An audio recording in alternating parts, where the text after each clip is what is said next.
Sometimes in life you have to pivot. So this morning I have my little boy who needed his diaper changed. And so I said, hey, let's change your diaper before it leaks out and gets everywhere. And he said, no, no. And he screamed and he ran for me and he hid.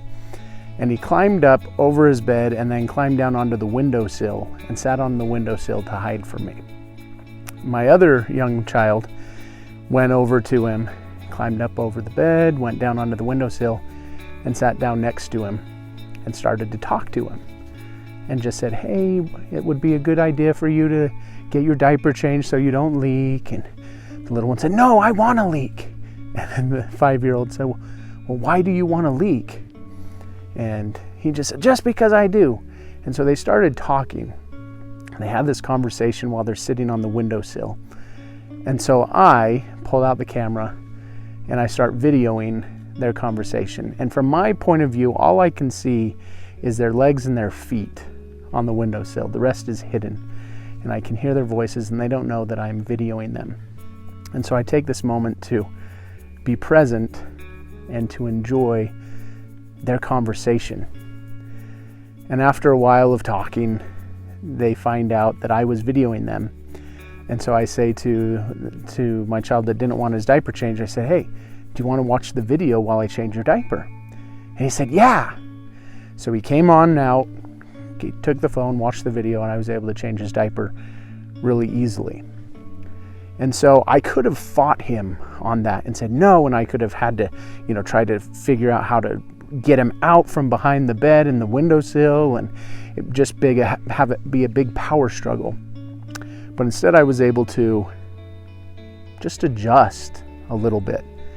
It took a little bit longer to get the diaper changed, but in the end we all felt better. I had a lesson that I learned from it, some awesome videos of my children talking to each other, some really cool pictures, and the experience was uplifting all around. So sometimes in life, things don't happen exactly how we want them to happen or when we want them to happen. A lot of that's out of your control. You can control what you want, why you want it, and your conscious thoughts, your emotions, and your actions. That's all you have control over. And so when these variables come in that are outside of your control, what do? Do you get upset? I do sometimes. Do you freak out? Do you struggle with it? Do you get frustrated? Or, as this message today is inviting us, can we pivot? Can we respect one another's autonomy? Can we respect their choices while in the same time acting in a way that benefits all of us? So I didn't just let him sit in a wet diaper all day, right? It just took a little bit longer, but the situation happened in such that it uplifted all of us. So there are ways that can happen most of the time for us in our lives if we have the moment to breathe, to take a moment to ground, connect with ourselves, to open ourselves up to other options, perspectives, and ways around us, and then to trust the process. You are a miracle and you have a purpose.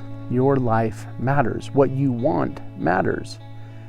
And so as you are on your journey of achieving what you want, just know there's going to be other variables that come in along the way. And remember to pivot.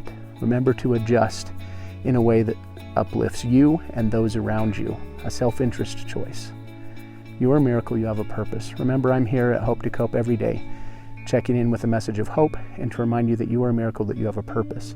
So thank you for being here with me today. If this video was for you, go and like this video, subscribe to the channel, and I look forward to seeing you again soon.